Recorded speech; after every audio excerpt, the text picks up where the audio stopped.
So when you're checking a rule, let's take a look here. Let's say we're looking at Rule 10. This is on page, well, it says page 512 here. It's in about 20 pages or so. You might turn over there with me, where it says withheld judgments in the magistrate division. All right, now these are the rules concerning withheld judgments. But what if the legislature upgraded withheld judgments, and there's something new or there's something taken away? And here you are moving in, and let's say for some reason you want a withheld judgment, you want to write a motion, and here you are writing a motion and you don't have the latest information, and your motion then is off point, isn't it? It's out of date because the material is out of date.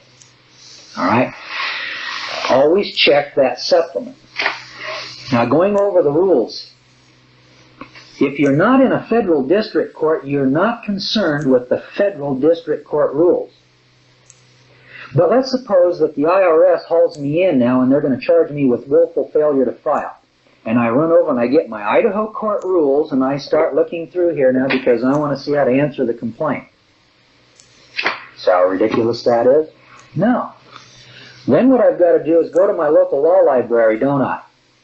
And I pick up the federal criminal rules. And the federal criminal rules then will apply in the federal district court. Ah, but wait a minute. There's one other thing that we need to know. And here's where you go to that district court clerk. You walk up to the clerk and you say, do you have any rules for this judicial district? And 99 times out of 100 she'll say yes. And you say, well, I need those because I'm a defendant in an action here. All right, so now you're going to have the federal rules and you're going to have that district court rules, and those are the criminal rules that you're going to play the game by. And then, just for good measure, ask, are there any other rules that this court is acting under or working under that I don't know about beside the district court rules and the federal rules of criminal procedure? There may be something in your state. You know, there are some real anomalies in some of these states. For instance, Texas and Louisiana are a couple of oddball states that we've been warned about. And I don't know of all of these little innuendos or idiosyncrasies, I guess is a better word, in the rules of procedure that they'll use, say, down in Louisiana where they have parishes instead of counties, or jurisdictions are different than they are here in Idaho. Now, always bear in mind that this course is being shot and it's being used and it's being practiced by students here in Idaho under the Idaho criminal rules. And the Idaho criminal rules do not apply in Illinois. Okay? They don't apply in Texas. But in Texas, you have your own rules. And those rules are going to apply. So you go to your local law library. This is the way we use that library. You go in and you get the criminal rules, and it's, you know, they're all put together. They're not going to be much thicker than that. Here they charge us 15 cents a page. And you run over to the Xerox machine and you run those off, cut them out, and put them in a binder like this, and separate them out with loose leaf page dividers so that you're orderly. I can't impress upon you enough the absolute necessity for keeping your file folders and your information in an orderly manner so that you can put your fingers on it at a moment's notice. Because, friend, when you get into that courtroom, things happen fast, and they're moving fast, and you need information fast. Let me give you an illustration here. The other day I went into a court to argue the big three: the driver's license, registration, and proof of insurance. It's the first jury trial I've done in a couple of years, and you get a little rusty.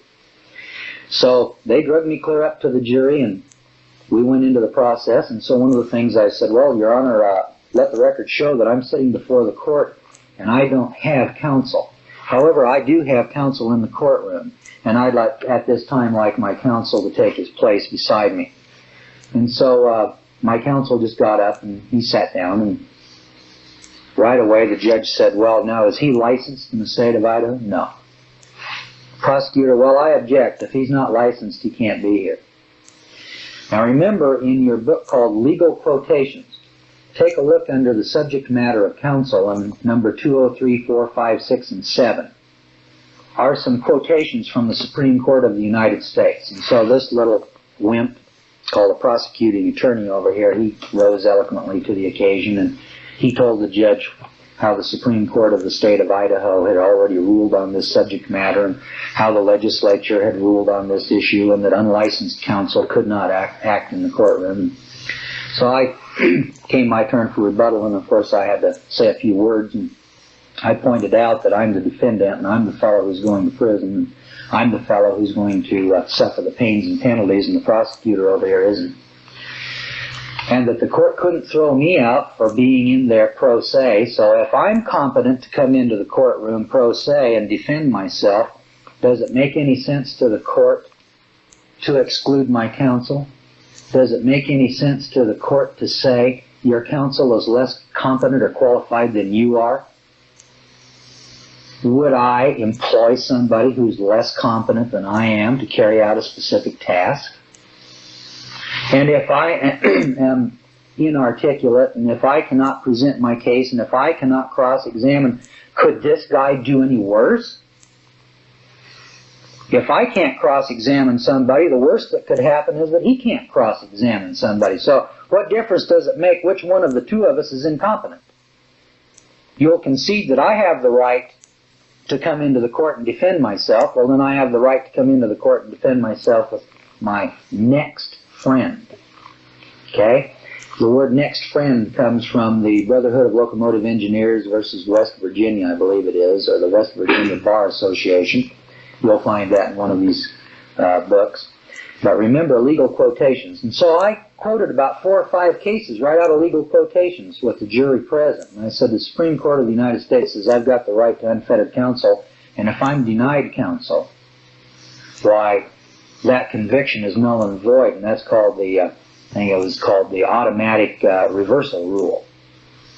Well, she went right ahead anyway and told me I couldn't have counsel, and that he could sit there and he couldn't talk, and he could just sit there, but he couldn't do anything.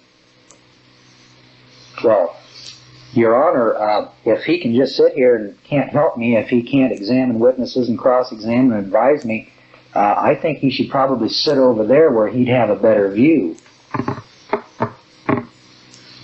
And I want the record to show that I'm being fettered, that my counsel is fettered, and that I'm not being given an opportunity to defend. And she overruled me. That's where I won the case, right there. Right there. Now, a little later on, my counsel leaned over and we were going to confer a little bit, and she just got real upset. This is a lady judge, and she just got real upset, and she said, he can't do that. You know what you do there? Listen to this line. Your Honor, is it the position of the court that I can't confer with my counsel, that I can't ask him questions? And she declared a recess. Get those lines on the record. The Supreme Court will love those. You know, the Supreme Court of the United States has put out more good lines to defend our freedoms and to defend our individual liberties than any other judicial body in this country, and probably any other judicial body that has ever existed in the entire history of mankind. There are probably some outstanding jurists from the 17th and 18th century. But I'm saying that the court in its general makeup right now is probably the best judicial body that I think we have ever seen pursuant to individual rights. And I just read a paper the other day. In fact, I'm going to put that paper in this lesson. I want you to read it. It was written by Justice Brennan. And would you back there make this notation to put that brief of Justice Brennan in with this tape? I think this is tape number 7. In which he said that the court has made a dramatic shift in the last 20 or 30 years toward adjudicating issues of individual rights, more so now than in times past where they were deciding states' rights issues. Now, what we're faced with now is, how do we keep our freedoms? How do we get that IRS off of our backs? How do we get the state police and the local police from harassing us? How do we, this everyday police state environment. How do we shake that off of us? Well, you know, I've said in the last few lessons here, the first thing you've got to do is stop volunteering and stop volunteering into mercantile equity and contract and get into being self-governed and responsible for your actions, whether it's on the road or whether it's in your everyday way of life. But the High Court recognizes that, and Justice Brennan just wrote a magnificent article on that, and he delivered it last November. That was November of 1982 in Maryland. I'm not going to go into it in great detail. I want you to read that so that you can see and understand that when you're being made fun of and ridiculed and impugned, and these people are talking down to you from the bench and talking down to you from the prosecutor's table and telling you that you're nuts and that you're out to lunch and you don't understand the law, and that these cases have already been decided and you're just a dumb layman and you can't know or understand anything, that the Supreme Court of the United States knows and understands your rights. And when that case gets to them, I can tell you how they're going to rule. You will be able to determine how they're going to decide, whether for you or against you, based upon these many, many decisions that you see there in legal quotations. Anyway, just take a look at that issue there on counsel. That's number 203, 204, 205, and 206. Now there's one other that is extremely important. And note this down. It's number 173. I don't have that legal quotations book right in front of me, or I'd quote it for you. But I've quoted it before, and it's this one. That a pro se cannot be held to the same standards as a licensed lawyer. Let me tell you, when you get in that courtroom, they're going to sit there and hang that on you every time. They're going to sit there and say, well, we're going to hold you to the same standards as a lawyer. Do you understand that? Trying to bamboozle you and intimidate you into getting a lawyer. You see, as soon as that lawyer, whether he's a public defender or a private lawyer, comes in, he's now the lawyer of record or the attorney of record, and now you're reduced to the status of an incompetent. And boy, I'll tell you, you know, you can sit there and you lean over to your lawyer and you go, hey, psst, psst, psst, psst, psst. Sit down and shut up, Mr. Gordon. I'll take care of this. They'll just treat you like you're some kind of a boob. You can't talk or confer with a lawyer. No, I'm not saying that all the time, but as a general rule. And if you've got a public defender and you're ignorant, well, it's just nowheresville. So you've got to get rid of the lawyer, and then because you're going to act pro se, I've had judges come down on me off the bench. Do you understand, Mr. Gordon, that you could be sentenced to the state penitentiary for 5 years? And he'll just growl at you. Yes, I think I recognize that kind of jeopardy, and I believe there's a $10,000 fine that goes along with that. Now, I'd also like to point out to the court that pursuant to blah, blah, blah, that a pro se cannot be held to the same standards as an attorney. So says the Supreme Court of the United States, and may I inquire at this time, Your Honor, if this court is bound by the common law and the Supreme Court of the United States? This particular judge I asked that to, he just kind of melted like a slug with a quarter pound of salt on his back, and he didn't have much more to say, and we got into the issue of the information. I said, I'm glad you brought that subject up, Your Honor, and I rose and I spoke for another 5 or 10 minutes on the subject of information. And I believe you got that little one sheet of paper there. There's a particular case mentioned there on this thing called information.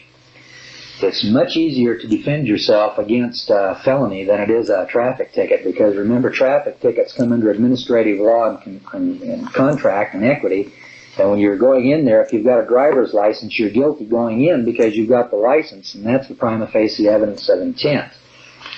You know, a doctor who goes in and operates on somebody in his office instead of in the hospital, and the statute or the law says you have to do that procedure in the hospital, see, he's already guilty.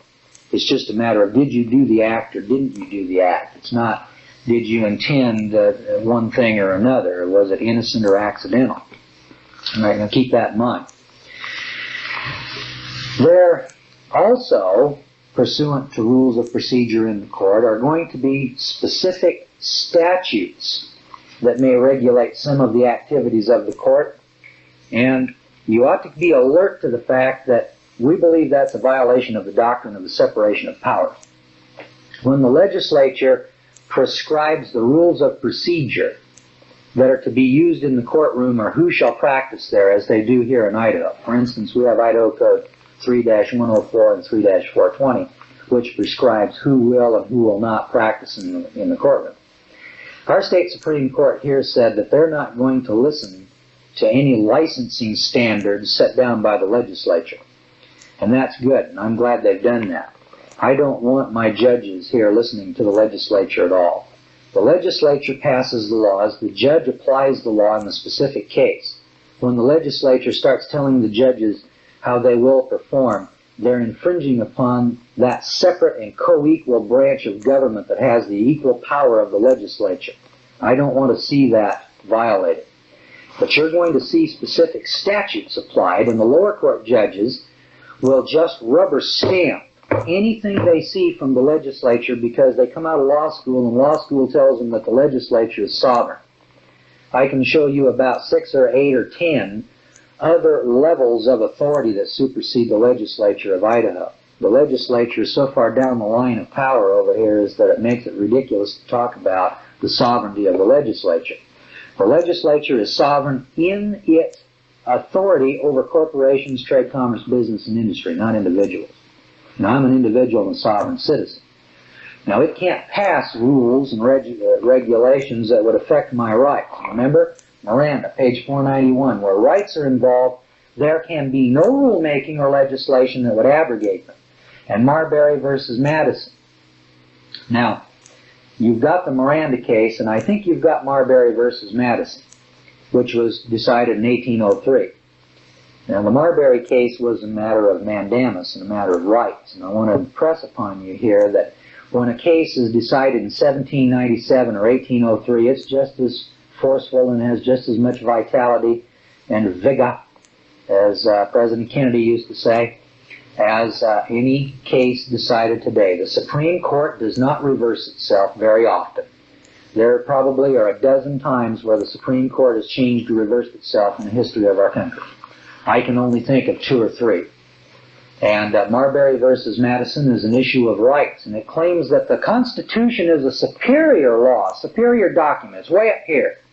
And statutes and regulations and ordinances are way down here. So when we're talking about the Constitution, whenever you've got a statute, a rule, or a regulation that conflicts with it in any shape, form, or manner, it's just null and void ab initio, and that's the end of the argument. But the lower courts will uphold those statutes and ordinances. They'll uphold an ordinance concerning the garbage company before they will uphold the Constitution of the United States. Now, don't let that bother you, and don't walk out of that court, well, blankety blank, commie so-and-so.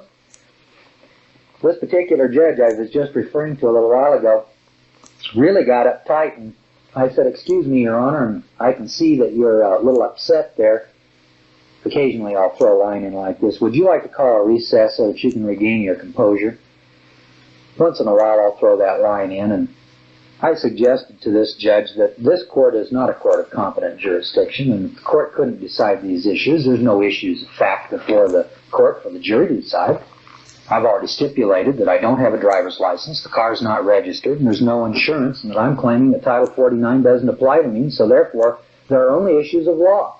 And if this court is prepared to make a decision based upon law, the Constitution, and rights, no, I can't make those decisions, she confessed. So she went back and called our administrative law judge here in this district, and he advised her to go ahead with the trial, get the conviction, and then let him appeal. And boy, I worked all afternoon, just 99 miles an hour, and sure enough, the jury came back guilty. Well, I was sad. Every time the jury comes back and they tell me I'm guilty, I sit there with this persecution complex and this rejection of my peers over here. I don't know if I've ever had a jury of my peers. These guys are all licensed drivers, and I don't think they understood what I was telling them. So now I go into the appeals process, and this appeals process will take me to Washington, and I've set my case now in concrete, so to speak. It's at that trial level that you set your case in concrete. Before the trial, you've put in your theory of the case, and you've laid out all of your arguments, and you've demanded counsel, and you've demanded a common law jury, and you've been denied these basic rights. Those are winning arguments of them by themselves. But the key issue that I'm arguing in this particular case is, do I have to have a driver's license? And that's what I want the Supreme Court of the United States to answer. To get those cases before the Supreme Court in your county or your state, it's going to require some time, effort, and energy. Remember, it takes 2 or 3 years to get that case to moving up the line to the Supreme Court. So it would seem after months and months and months and a lot of filings and rejections and filings and rejections, it gets discouraging. So I want to give you a little note of encouragement here as we close on this lesson. What you've observed in this lesson is the motion hearing. We went through the motion hearings, and we've got a pretty good judge, Judge Curtis. You know, he's a friendly sort of judge. And he gives us some friendly rulings, and he's not too stern. And he may be dumb as a board, or he may be knowledgeable, we don't know. But he isn't a prosecutorial judge. He's got his neutral hat on, and with that neutral hat, he's just making rulings. But you're going to come across judges that are going to just breathe fire and brimstone at you. And when that happens, and this fire and brimstone comes down, don't get discouraged. Don't let that bother you, because you're talking to this lowly sergeant or PFC, and he's screaming, you salute, and jump through the hoop, and you better do this, or I'll put you on KP. By the time you start moving up the line and you start talking to some judges with some knowledge, they're not going to laugh at you. I talked to a judge not too long ago that told me, you know, you're forcing us to blow dust off of books that we've never read before. I talked to a judge just the other day, and he said, you know, you probably have more knowledge pursuant to constitutional law than any judge in this district. I was surprised at his comment, because this judge is very knowledgeable, or relatively knowledgeable, in constitutional cases. And he mentioned to me, and I was really surprised when he said this. He said, I've read a lot of cases from the Supreme Court on constitutional law, and particularly on counsel. But I've probably read more than all of the rest of the judges in this district combined. And that's really surprising, because what that tells us then is that the judges are acting in the capacity of administrators rather than as judges. And that's probably relatively correct, because 99% of us are in juristic equity, and we've got licenses and permission, and we're acting in privilege, and so there's nothing else to do but to administer the law. They don't need to decide the law. Deciding the law comes in the higher courts. If we had 10 million citizens left in this country who are free men and who are going into the courts demanding rights, then I think that we would revert back, or we would at least force some courtrooms to open up and become common law courts. As it is, in this country now, we've lost our gold and silver, so the substance is gone from our common law. Now what we're faced with is that we're all acting in privilege, in corporate privilege, I should say. And so therefore it's just a matter of deciding the terms of the contract, and so the judge is going to reduce to the status of administrators instead of judges. So, in conclusion then, let me recapitulate then what we've seen here in this in this tape, and what you must do now at this stage, at this level of your development. You've run through the lessons on status and the jailhouse scene, and by this time you're up to a place now where you're walking into the courtroom and you're making your plea, you're making your arraignment and plea, and now you're starting to argue motions. You may have a couple of motion hearings, and remember that one of the hearings that you're entitled to is a hearing to suppress evidence. All right? The hearing to suppress evidence, the bail setting, whatever type of hearing that you're having is simply a label or a name that's hung on the hearing as you walk in. And all these hearings now are before the judge. There's no jury yet. We're not talking about trial. We're setting down our theory of the case. We're laying out before the court the rules of the game. This is the way we're going to play the game. And they're saying, no, we're not going to play by your rules.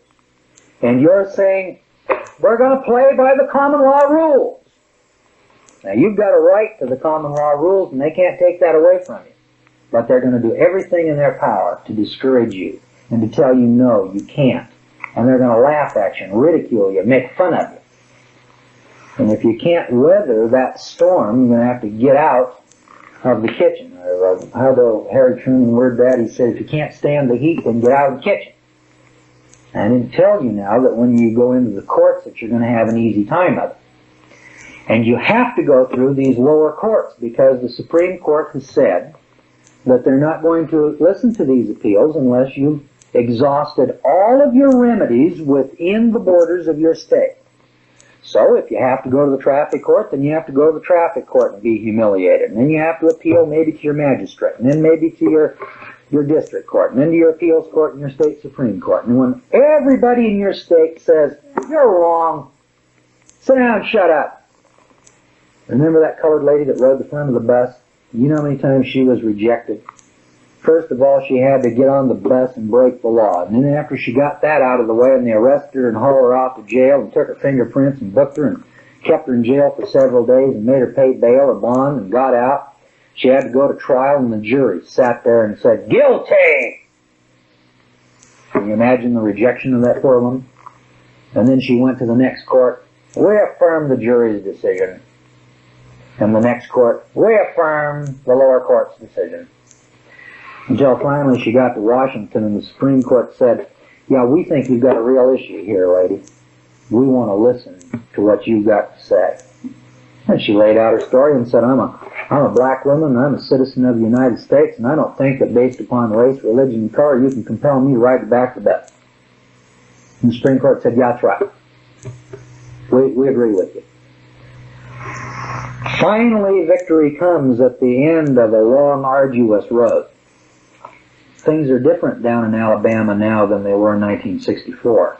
And things will be different in your county, wherever you are, in 1990 or 1995, whenever you get those laws changed. And it's going to require somebody just like you, in whatever county you're in, to go through this process.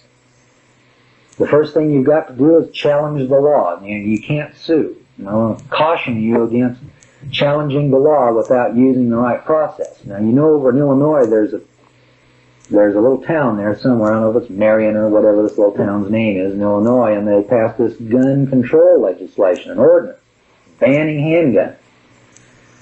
Alright, that city can do that. You gotta remember that city can control the trade, commerce, business, and industry in that city. They can't control the citizens. They can just control the trade, commerce, business, and industry. So they can force the sporting goods store to stop selling those guns. We don't have any problem with that. That comes under police power. I can show you a long line of police powers, and the Supreme Court will uphold them in that position. So some lawyer in that town has now sued and gone through 2 or 3 courts and has been turned down. They've all recognized that law is constitutional. He's going to take that law to the Supreme Court of the United States. He's asking the wrong question. And the Supreme Court of the United States is going to give him the right answer to his wrong question and uphold that little town's gun ordinance. Mark my word. You see if I'm not right. The Supreme Court is going to do one of 2 things. One, we're not going to listen to your appeal. That's the end of that argument. Or 2, we're going to listen to it, and when they do, they're going to say, yeah, that little town can pass an ordinance, and they can absolutely prohibit the sale of guns. What he should have done is walk down Main Street with a gun on his hip and let the police chief arrest him and throw him in jail so he'd suffer a loss of his First and Second Amendment rights. And then after he suffered the loss of his rights, then he goes into the courts and screams rights. Then, where rights are involved, there can be no legislation that would abrogate them. But the man hasn't had any rights violated. And there's a big difference. He's suing, and the courts are turning him down because he has no cause of action before the courts. Poor guy's probably been to law school. Alright, now, these rules then are absolutely necessary and imperative. So in this last hour now, what I'm going through here is this thing of the rules. And there are people all over the United States now that are watching these tapes. And I don't want you to go into that court like so many people do. Like I will never forget the first time I went into court. The headings on my motion said Colorado on them. I was so dumb I just bought motions and filed them with the court and walked in and thought, well, now see, I put this magic paper in here, now the judge is going to dismiss it. All I did is sit up there and laugh at it. He said, Mr. Gordon, do you know where you are? Well, certainly, I'm in Idaho. Well, I'm checking here. I'm reading the motion that says, in the 3rd Judicial District of the County of Johnson, and meaning Fort Johnson County, Colorado, and I don't really see the relevance of this motion here in the 5th Judicial District of Idaho. Could you explain that to me? And it's my first time in court. I couldn't walk and chew gum, let alone walk in there and tell him why that motion had a Colorado heading on it. So remember, when you're filing a motion, it's got to have the right heading on it. So you're going to need to check in your little local district and find out how do you put headings on. Just go into any lawyer and say, hey, you got an old brief or motion in here so I can see heading? Could I have this? Give him a quarter for a page. And there you've got your heading. And then that's the heading you're going to put on. Every brief and motion, affidavit, or paper that you get from us, read it and see whether or not it applies. We have had in the past, and I've been guilty of this myself, you walk into court and you file 20 motions and never read one. I bought these from Gordon, and boy, he knows what he's doing, and so I'll just file these. And then you get into the motion hearing, and the judge says, let's see now, you're charged with not registering your car, and I see a brief here, and it's really well done on the money issue, and I see another brief here on the Title 26 lax jurisdiction. What does Title 26 of the U.S. Code have to do with the registration of your car, Mr. Gordon? And you're sitting there going, gee, I don't know. Well, Mr. Gordon, I assume you wrote all of these motions. They've all got your name on them here, and it looks like 26 pages is a lot of writing for you to do. I don't really understand why you would write 26 pages on Title 26 of the IRS code here and bring it into this court. Could you explain that?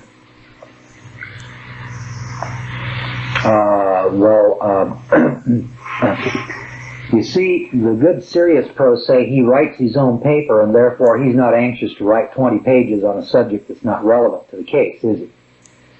But when you're just paying out phony Federal Reserve notes and buying a lot of paper and you think you're going to walk into the courtroom and drop this magic paper on the judge and he's going to melt like a slug with salt on his back, I've got real bad news for you, friend. That isn't going to happen.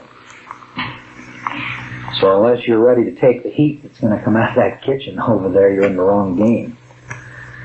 Now, for those of you that want to do this and you want to get into the right game, then you're going to read that affidavit. And if there's something in the affidavit that doesn't apply to you, it doesn't apply to your state, it doesn't apply to your county, then you're going to use the affidavit that you get from us, and you're going to sit down to your typewriter and you're going to retype it. You're going to delete that particular paragraph. Or you may find that there's something that you have to add to it. And you're not going to know that unless you have the rules of your district. And so I've had people say, oh, but Mr. Gordon, that's such a big book and it's just full of all those rules. Could you imagine the football team in the National Football League going out on Super Bowl Sunday and playing the game and they don't know the rules?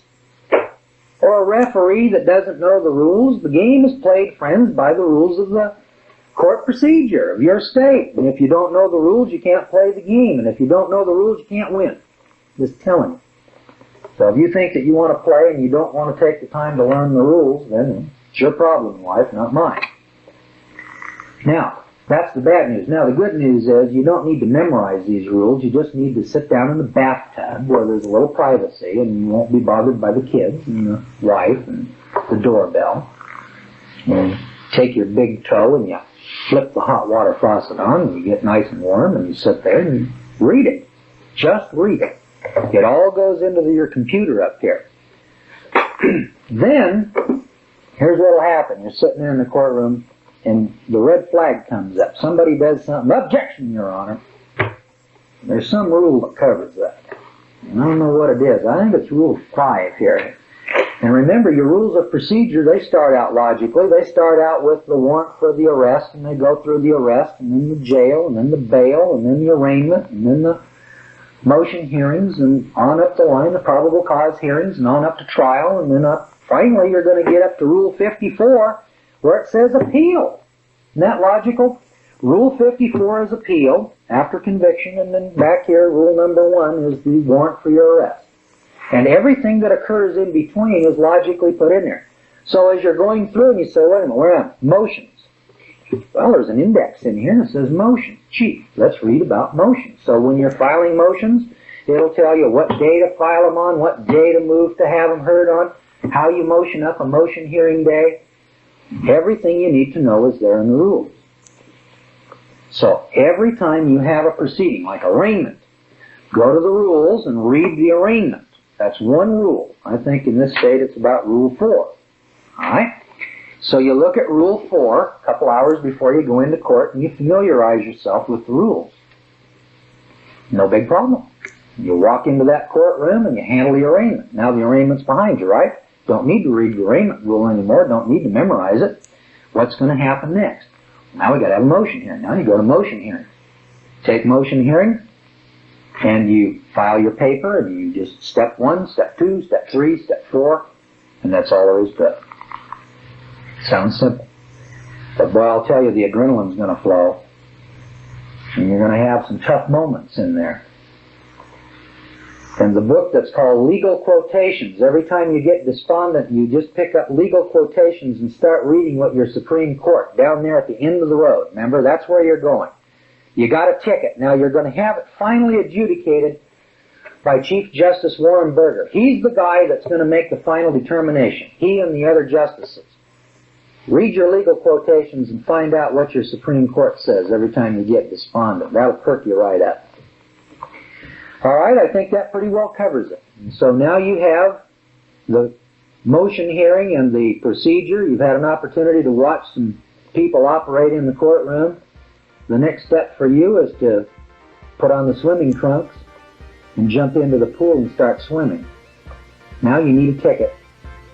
And now you need a case to argue in the court so that you can get some practical experience.